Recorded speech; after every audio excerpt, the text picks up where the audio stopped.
Bonjour à tous et bienvenue sur la chaîne. Aujourd'hui, on va parler de 10 jeux que j'attends avec impatience parce que le rétro gaming c'est bien, les jeux anciens c'est bien, mais le futur c'est important également. Donc aujourd'hui, on va évoquer 10 jeux qui moi me hype plutôt beaucoup, 10 jeux que j'attends énormément, notamment dans le court, moyen et long terme. Donc voilà, j'espère que ce format vous plaira et n'hésitez pas en tout cas à me faire part de vos commentaires. Est-ce que vous avez des points communs avec moi sur les jeux que vous attendez? Est-ce que vous attendez d'autres jeux? N'hésitez pas donc à laisser un petit message sous la vidéo. C'est toujours intéressant de voir ce que pensent les personnes qui suivent cette chaîne.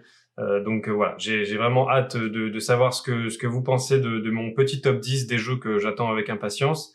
N'oubliez pas de vous abonner à la chaîne, c'est important pour ne pas rater les vidéos qui arrivent prochainement en plus de la météo du jeu vidéo que j'essaie de faire le plus régulièrement possible et j'espère que ce format vous plaît. On commence par Ghost of Tsushima qui est un jeu développé par Sucker Punch, les papas de Infamous Second Son, qui est donc un jeu qui a été lancé très tôt dans la génération de la PS4. Et aujourd'hui, on se rend compte qu'il termine cette génération sur la PS4 également avec un jeu que j'attends avec impatience, Ghost of Tsushima. Donc on a pu en voir pas mal depuis les premiers trailers. On a vu du gameplay, on a vu comment un petit peu le jeu va se jouer. C'est un jeu qui pour moi a une ambiance vraiment riche et vraiment stylé, vraiment abouti. Donc dans le Japon féodal. Et donc la direction artistique est particulièrement réussie de mon point de vue.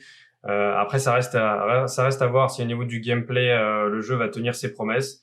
Donc on aura, d'après ce qui a été présenté, on aura l'occasion de d'aborder un petit peu deux styles de jeu un petit peu complémentaires. Donc soit le samouraï qui lui aborde ses ennemis face à face, et le ghost donc qui est donc votre alter ego en fait. C'est le personnage qui porte son masque et qui lui va attaquer ses ennemis de manière un peu plus sournoise.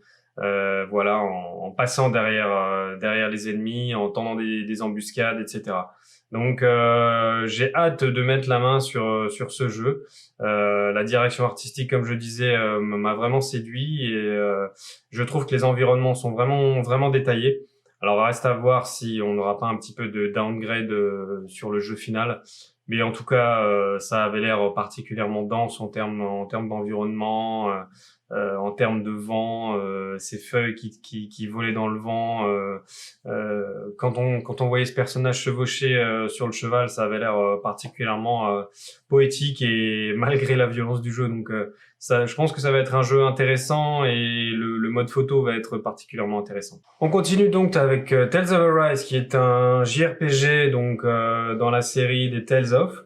Donc un jeu de Bandai Namco et alors je suis pas un expert de la série des Tales of puisque j'ai uniquement joué aux Tales of Vesperia sur Nintendo Switch que j'ai apprécié mais visuellement c'était pas forcément le style de graphique qui m'a vraiment bluffé.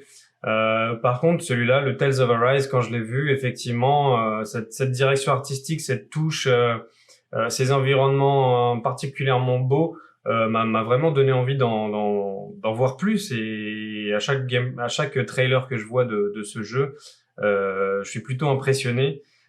Par contre, j'ai le sentiment que c'est un jeu qui, à mon avis, ne sera pas aussi beau sur les consoles actuelles. Et donc, je me demande s'il serait pas mieux d'attendre un petit peu de jouer ce titre-là sur PS5 ou Series X. Parce que j'ai l'impression qu'il y a une certaine densité. Je suis pas sûr que les consoles actuelles soient capables de rendre ce niveau de détail. On verra, hein, peut-être que sur les consoles améliorées du type PS4 Pro et Xbox One X, peut-être qu'on arrive à ça. Mais j'ai quand même des doutes. Je pense que c'était des versions PC, enfin non, c'est même quasiment sûr. Mais je pense qu'il y aura quand même un gap entre ce qui nous est montré dans les trailers et les versions sur la génération actuelle. Notamment quand on voit les combats qui sont particulièrement fluides avec quand même un niveau de détail assez élevé. Je pense qu'il y aura quand même un downgrade sur les consoles actuelles. Voilà, ce qui est compréhensible, c'est le hardware qui pilote un petit peu tout ça. Mais voilà, j'ai quand même hâte de découvrir ce jeu-là, d'en savoir plus. On sait qu'il a été décalé. Moi, personnellement, je préfère qu'un jeu soit repoussé un petit peu et que les développeurs aient le temps vraiment de peaufiner ce qu'ils ont à faire dessus, donc ça me dérange pas plus que ça, mais voilà. C'est le deuxième jeu que j'attends dans mon top 10, c'est un des titres que j'attends le plus. Voilà. On a ensuite Kena Bridge of Spirits, qui est donc un jeu qu'on a découvert durant la conférence PS5. Si vous l'avez suivi. Sinon, bah, vous la découvrez, vous découvrez en tout cas un petit peu du visuel de ce titre-là. Et ce jeu, donc, bah, pour moi, est sorti un petit peu de nulle part. Hein. C'est toujours plaisir de découvrir des nouveaux titres. C'est un jeu développé par Ember Lab. Je ne connaissais pas le studio. Ça fait vraiment penser à presque un animé de Pixar, tellement le style est proche un petit peu de ces animés qu'on a au cinéma ces dernières années. Ça a l'air particulièrement propre. Alors effectivement, c'est de la cinématique pour une bonne partie, mais même ce qu'on découvre après par la suite, le gameplay a l'air assez fun, assez péchu. Les combats ont l'air plutôt dynamiques et on libère comme ça les terres infestées par un espèce de mal. Ça a l'air rongé par un mal et il semblerait qu'il faille libérer les environnements. On a a priori un ennemi qui semble être un espèce de sorcier maléfique. Et on a ces petits esprits assez mignons qu'on doit a priori libérer.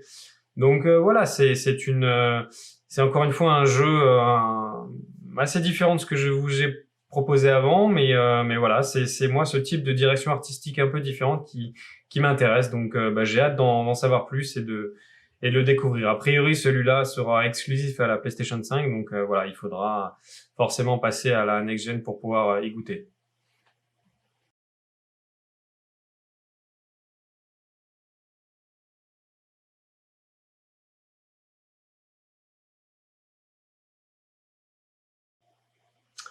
On a ensuite Horizon Forbidden West qui là pour le coup est une grosse licence, enfin une grosse licence oui puisque c'est une licence first party de chez Sony, donc elle est vraiment connue et le premier jeu a vraiment vraiment bien fonctionné commercialement et pour moi c'était un excellent jeu.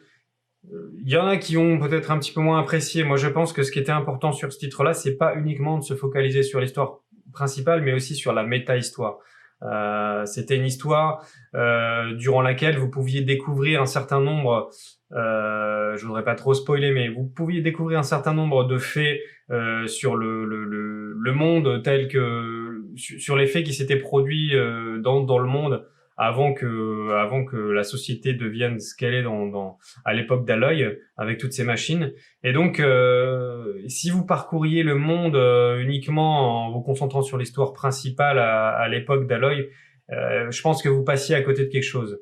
Il y avait toute une histoire, des informations à trouver, des éléments que vous trouviez dans les ruines, dans les anciennes usines de machines, etc.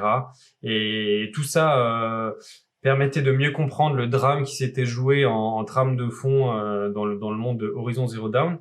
Voilà, donc et c'est un jeu que j'ai particulièrement aimé. Le gameplay, j'ai beaucoup aimé avec l'arc. J'ai trouvé vraiment très très très réactif. Voilà, donc j'ai hâte de voir comment ils peuvent encore un petit peu peaufiner leur version du monde dans cette suite, avec un hardware qui est encore plus puissant. On a l'air de pouvoir nager, donc découvrir des environnements sous-marins, ça a l'air magnifique. Et mais j'espère qu'on pourra aussi voler. Mais je pense qu'on peut s'attendre à un grand jeu. En tout cas, je croise les doigts et je pense qu'on est en bonne voie. Et a priori, donc le jeu est prévu pour 2021. On n'est pas à l'abri d'un décalage à 2022, mais a priori, il s'est annoncé que l'équipe souhaite faire une sortie en 2021. Voilà. Donc pour le troisième titre que j'attends avec impatience. Le quatrième, pardon. On a ensuite Grand Blue Fantasy Relink, qui est un jeu de Cygames et dont on n'a pas vu énormément de choses jusqu'à présent. On en a entendu parler ponctuellement, et puis pendant longtemps, on a eu des longs silences et de temps en temps une petite mise à jour, ce qui a eu pour effet d'un petit peu inquiéter les joueurs, à savoir est-ce que le jeu était annulé, reporté simplement. A priori, il est toujours en bonne voie. J'ai l'impression que ce type de jeu, un peu comme Tales of Arise, J'ai l'impression que ce type de jeu, le Covid ne doit pas aider non plus, mais va sans doute être peut-être décalé pour coïncider avec le lancement de la prochaine génération de consoles, même si, à mon avis, il arrivera également sur PS4, peut-être sur Xbox, mais en tout cas sur Xbox One, mais en tout cas, je pense qu'effectivement, il devrait sortir au plus tôt en octobre-novembre pour coïncider avec la next gen et peut-être même l'année prochaine. Voilà, donc c'est un jeu quand je l'ai vu qui m'a beaucoup interpellé, encore une fois avec une très belle direction artistique, de très beaux environnements, très colorés, avec une animation effectivement très à la japonaise. Mais voilà, moi je suis un fan de jeux de rôle japonais, mais pas tous. Je suis un petit peu voilà, un petit peu nitpicky comme on dit en anglais.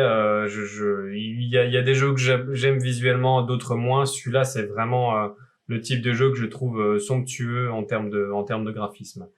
Et ça a l'air d'être un jeu action RPG, donc avec un système de combat en temps réel qui a l'air assez amusant. Voilà, quand on regarde les combats contre des boss, ça a l'air particulièrement dynamique. Et donc voilà, un autre jeu dont j'ai hâte que j'ai hâte de découvrir et de mettre la main dessus. Donc j'espère que c'est un type de jeu qui vous plaît également. N'hésitez pas à faire part de vos impressions là-dessus. Est-ce que c'est effectivement un type de jeu que vous aimez ou alors c'est pas du tout votre style? Voilà. Alors il y a un autre jeu que j'attends avec impatience, c'est le prochain jeu de Playdead. Playdead étant le studio qui a réalisé Inside et Limbo. Donc ce sont deux jeux avec une direction artistique vraiment très forte. Ce sont des jeux avec une progression par défilement latéral, donc en 2D ou en 3D, mais avec un défilement en 2D ou en 2,5D. Et donc, j'ai vraiment hâte de découvrir quel va être leur prochain titre. Ils ont l'air d'avoir un savoir-faire pour créer des ambiances très particulières. Et leur prochain jeu a l'air de ne pas déroger à la règle, on a pu voir quelques images qui sont vraiment très belles, très graphiquement très travaillées. Et j'ai vraiment hâte d'en savoir plus. Alors pour le moment, c'est vraiment au compte-gouttes les informations, donc il va falloir être patient. On n'a pas de date de sortie, on n'en sait pas plus. On sait que chez Playdead, les équipes de développement sont assez petites, et en tout cas, ils dévoilent pas beaucoup d'informations, mais ils ont l'air d'être particulièrement exigeants sur leur travail, donc ça fait plaisir de voir, voilà, comme ça des projets ambitieux, pas uniquement une foultitude de jeux indépendants sortir. Là, c'est vraiment, je trouve, un titre qui a vraiment une patte et j'ai hâte d'en savoir plus sur celui-là également. On a évidemment le prochain Cyberpunk qui, malgré ma réticence au départ à ce type d'environnement un petit peu cybernétique, c'est pas forcément ce que je recherche à la base, mais faut reconnaître que du côté de chez CD Projekt Red, ils ont vraiment un savoir-faire et une capacité à créer voilà un monde riche et convaincant. Donc quand j'ai vu les derniers trailers, effectivement, je suis un petit peu plus hypé par ce type d'environnement et ça a l'air vraiment bien abouti, ça a l'air vraiment magnifique en termes d'environnement. Alors là, ça tourne sur un PC avec une configuration très costaud.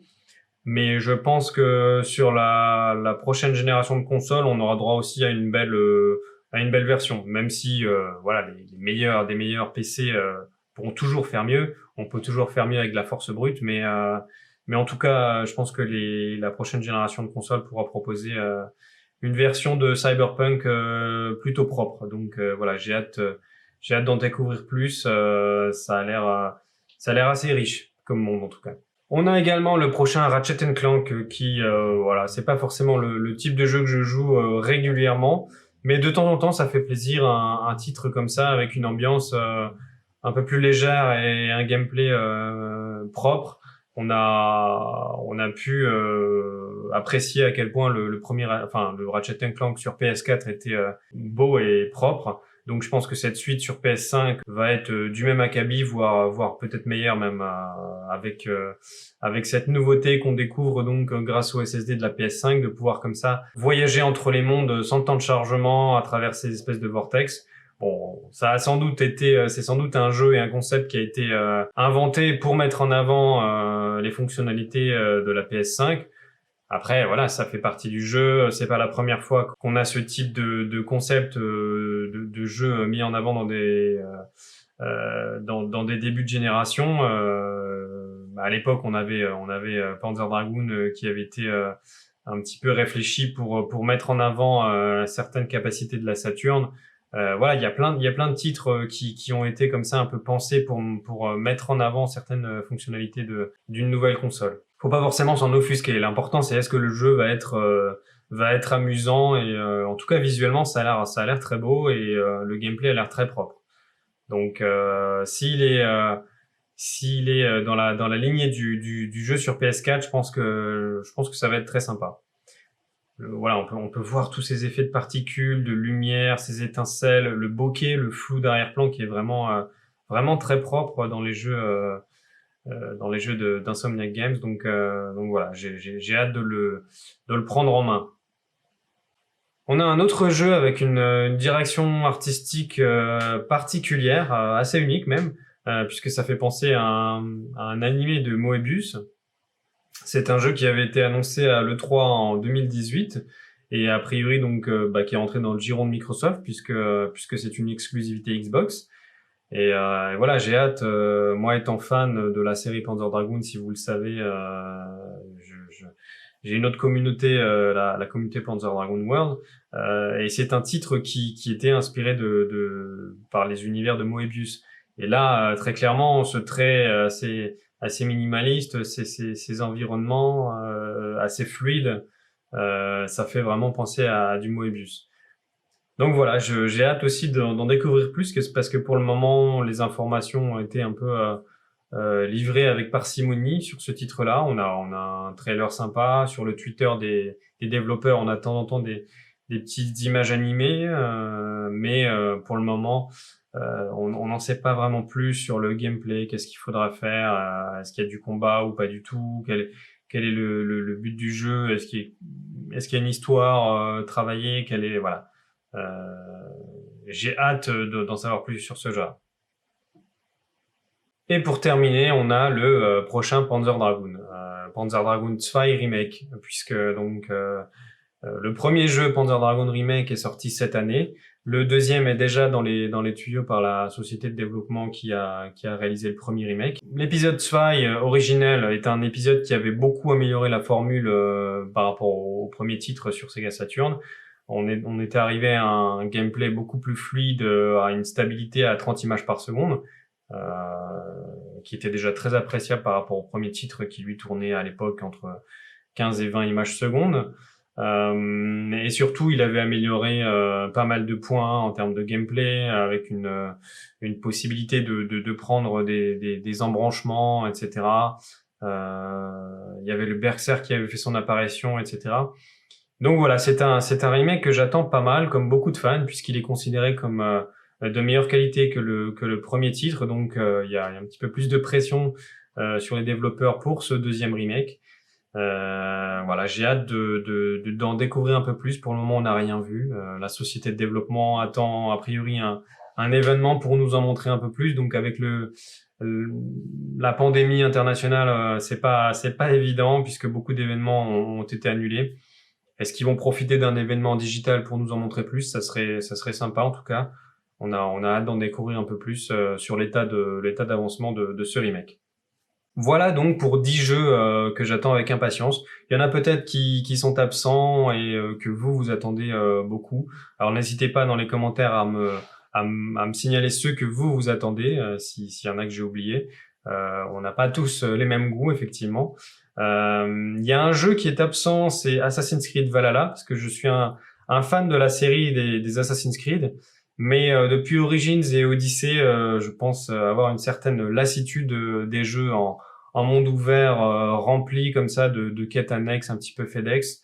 Je trouve que ça manque de densité et de cohérence. Je trouve qu'à force de faire des mondes gigantesques comme ça, on a tendance à diluer un petit peu l'expérience de jeu.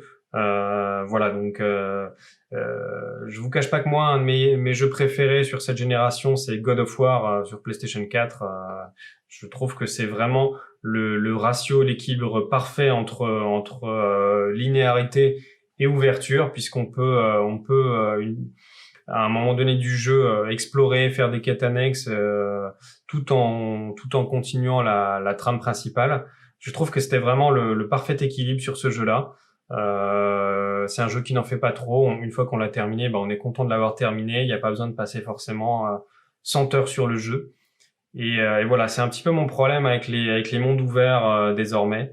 J'avais pas eu ce problème-là sur Zelda Breath of the Wild, puisque je trouvais que c'était un jeu avec plus une ambiance, une atmosphère, et il y avait un intérêt à aller explorer une montagne, une grotte. On savait qu'au bout, 9 fois sur 10, on avait un trésor, un boss, etc. Dans ces mondes ouverts-là, je trouve que il y a un peu une certaine homogénéisation et il n'y a plus tellement de surprises. Le scénario ne propose plus tellement de claques magistrales comme on peut en avoir sur des jeux comme God of War ou d'autres, hein, mais voilà, les titres Ubisoft pour moi font 80% du travail, mais l'effet waouh qu'on a dans les 20 derniers pourcents jusqu'à présent, il est toujours absent, je trouve, sur les jeux Ubisoft. Donc voilà pourquoi je n'ai pas inclus Assassin's Creed Valhalla, malgré que ce soit un titre coup de cœur. Voilà, je vous remercie, j'espère que cette vidéo vous a plu et je vous dis à bientôt pour la chaîne, notamment pour la météo du jeu vidéo. Portez-vous bien, salut!